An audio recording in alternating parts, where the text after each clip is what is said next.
Now, the government of Kenya has introduced a move to monitor the social media space through a special police unit that will start that mandate very soon. And this is coming after the enactment of the Cybercrime Amendment Bill of 2024, of course, into law by President William Ruto in the eve of the passing of Raila Amolo Odinga. Now, before we go on to the statements that we want to put before the mirror today, it's important to just detail the nature of this particular police unit and what they will be targeting, to keep and sensitize our viewers on this particular move by the government to now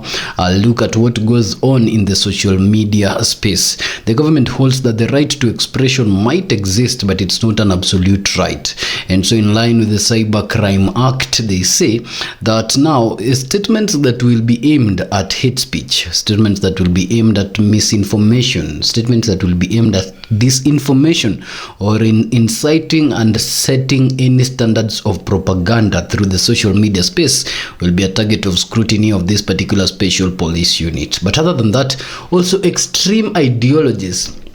extreme ideas of religions, and of course extreme cultic ideas and extreme opinions will also be a target of this particular special unit that will be created as a result of a need to enact and enforce the Cyber Crimes Act. So we do not still know the mandate or the extent of this particular police force, but those are part of the areas that they have said will be targeted as a result of this particular creation of the unit. Now, other than the fact that this police unit will have the authority of stopping and blocking any websites or any platforms that they find and they feel are platforms of misinformation and disinformation, or that are used to promote hate speech and propaganda, this particular special unit will also have the mandate to now ensure that for you to register in the social media space, then you must have your original ID and your original identification names as they appear on your ID. This move is to ensure, according to this particular special unit of police that will be created for this media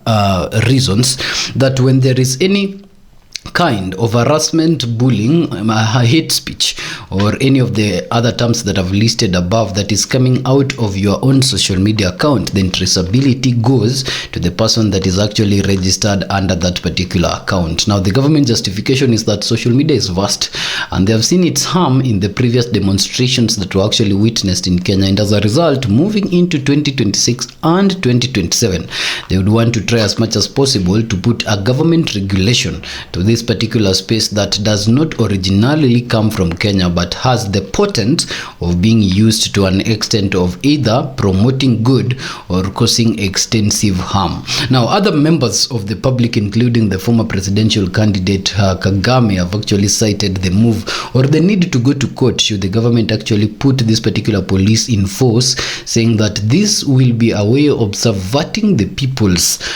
constitutional right to expression, and this is the government justification for it, for actually terms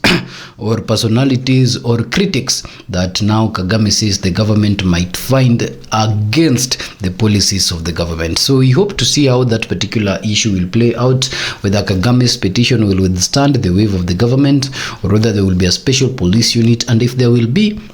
we'd also keep you updated on what will now be the cardinal points of agreement between now your use of social media and of course the online police that will be checking that use. Now, away from that story, ladies and gentlemen, that was not our major story. We want to take a look at a very interesting developing that is coming from the Gusii nation that now puts Amos Nyaribo at a very hard crossroad to choose between supporting President William Ruto's broad-based arrangement or to support now the area's rising political kingpin, Honorable Matiang'I, and why Honorable Amos Nyaribo specifically is in this particular crossroad. Now, if this is your first time with our channel, being the People's Mirror, please hit the subscribe button so that you might find these stories and more like this daily as we recap them here at the People's Mirror. Now, let's start from the top.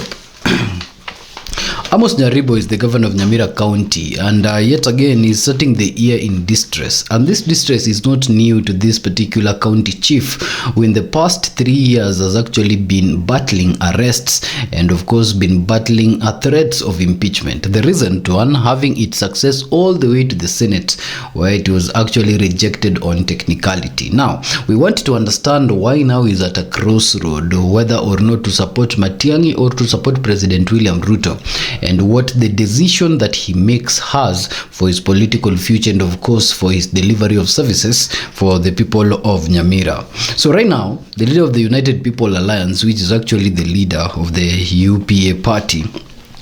his future seems to have actually begun at 2025 with crossroads. On one hand, a section of his supporters now want him to support and stick behind the Jubilee Party deputy party leader, Honorable Matiang'I, who is a presidential hopeful in the 2027. The reason for this is that a lot of Gusii members right now that is affiliated to Mr. Amos Nyaribo feel that it is time for the Gusii community to actually have a say in the national seat. And the person that is providing that hope for the Gusii community to now have a say in the national seat in this particular current arrangement is none other than the former cabinet secretary and the current deputy party leader for the Jubilee Party, Honorable Matiang'I. So for this reason, supporters of Nyaribo feel like if Matiang'I is presenting himself as a fit enough candidate and a presidential hopeful in the 2027 election, then it's only necessary for the people around his backyard to actually accord him a sufficient support so that he has his support from his backyard. So this is why a section of the support of Amos Nyaribo want him not to go anywhere, irrespective of the challenges that he's facing in the county right now, irrespective of his impeachment motions that others say he only survived as a result of the intervention of certain members of the broad-based arrangement. His supporters feel that he needs to stay behind Matiang'I, because staying behind Matiang'I gives Matiang'I a ground support for the Gusii community in his 2027 presidential bid. So that is one point where Mr. Nyaribo has to now look at, considering his service delivery to the people and of course also considering his desire for his second term. If the Gusii community decide as a community to rally behind Matiang'I and then he goes against Matiang'I as Honorable Amos Nyaribo, then what becomes of his future in 2027? And of course, as someone that has been in the test for over 3 years, what even becomes of his future between now and 2027? Because his future doesn't seem to be as certain as other governors in this particular term that he's serving in. So that is one hand. On the other hand, after surviving impeachment,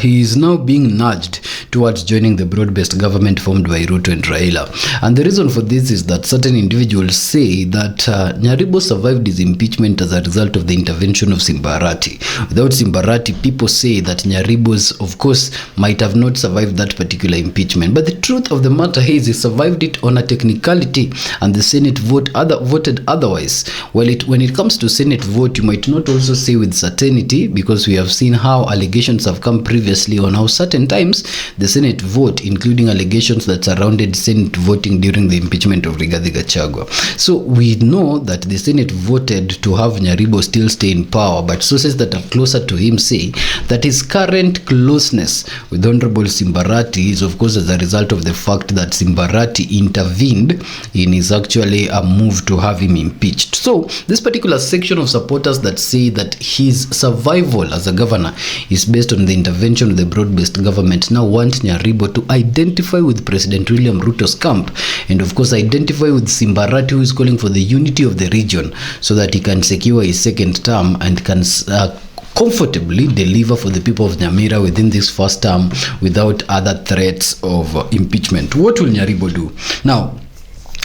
other than that, more dilemma to this direction has occurred as a result of his recent unity pact with Simbarati. So whereas his supporters have been calling for him to actually support Matiang'I, recently in Simbarati's, the name of the place is called Motonto.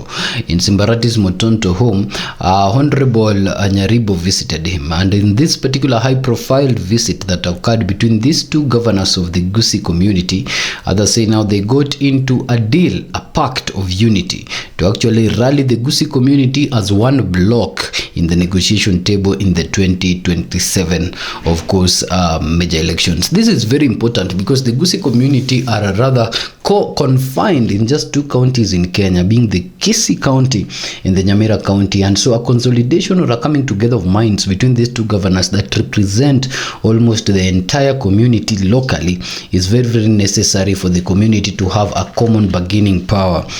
of course, in the national seat. But it seems like this particular unity pact has made Simba Arati suffer more than he thought he would in the very beginning, because now sources reveal that when they attended a particular event in Nyamira, it was actually a burial that they was attended by both Amos Nyaribo, governor of Nyamira County, and Simba Arati, governor of Gusii County. For the first time, Honorable Simba Arati was booed. Now, this was very unlikely of a reception for Simba Arati, who actually enjoys a lot of support from that particular area of the Gusii community. So he is interpreting this particular booing, or rather his supporters are interpreting this particular booing as a result of his involvement with Nyaribo that might seem now not to be the people's darling in the Nyamira area. So Arati seems to be suffering from the ghost of Nyaribo as a result of trying to have an entire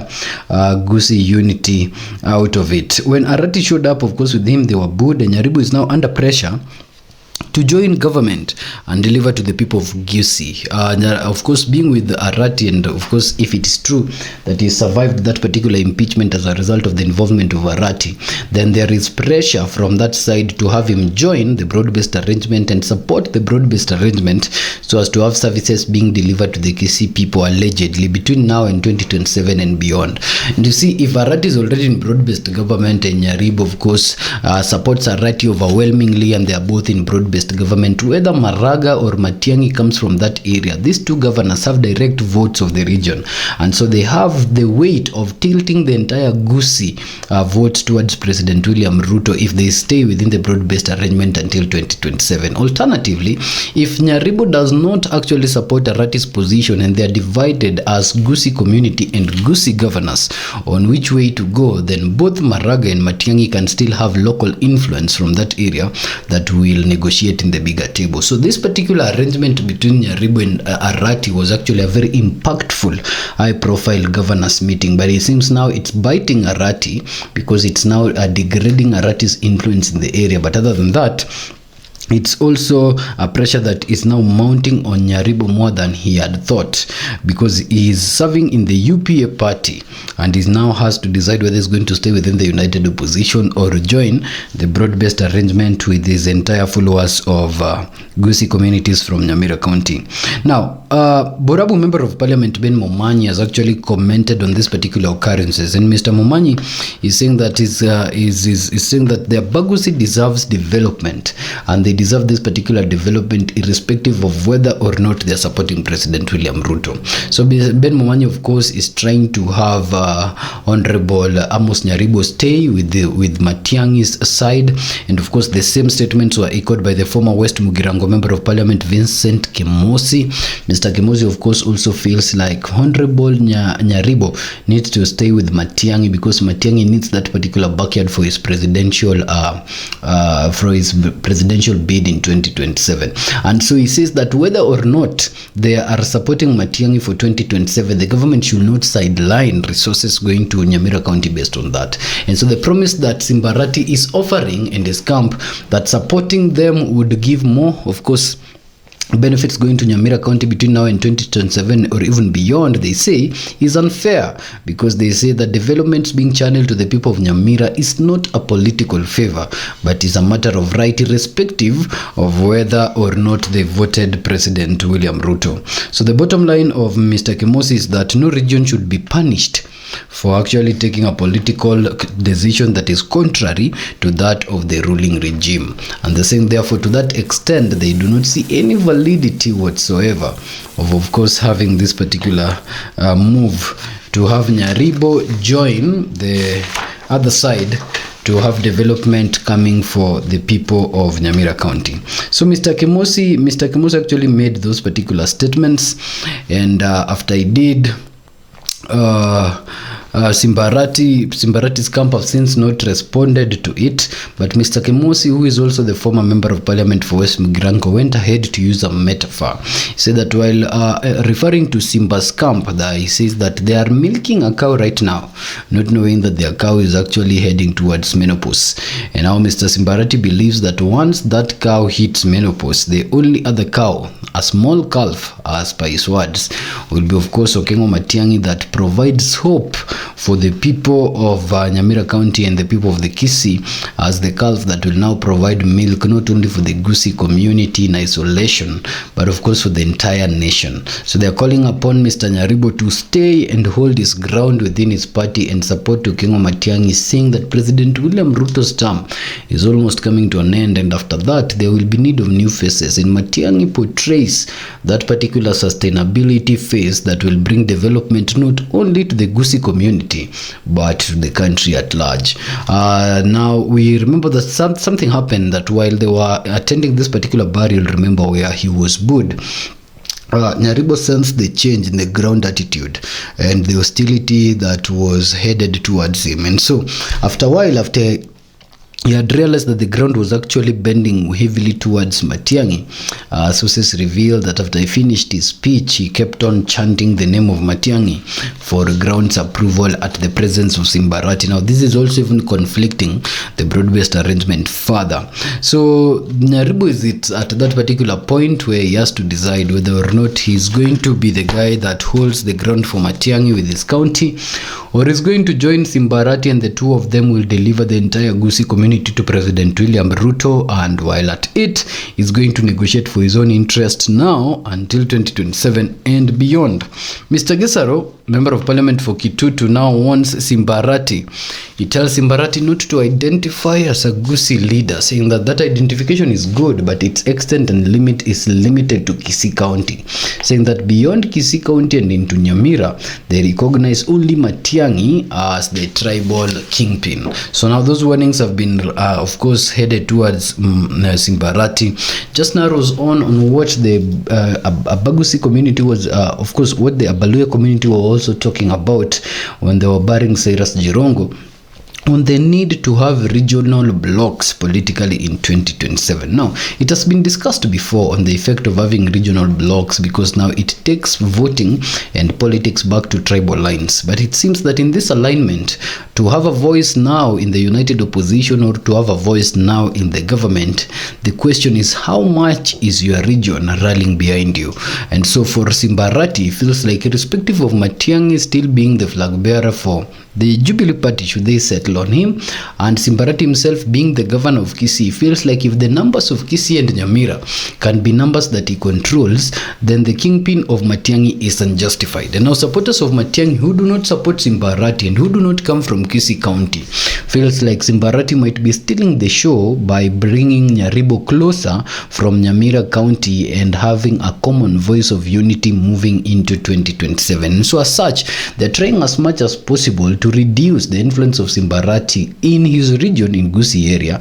and also to reduce his influence in Nyamira area, so that the ground becomes only responsive to Okengo Matiang'I in the 2027 race. Of course, your question is the same as mine. Where does all this maths leave Maraga? Where does all this maths leave Maraga? Ladies and gentlemen, other than the police,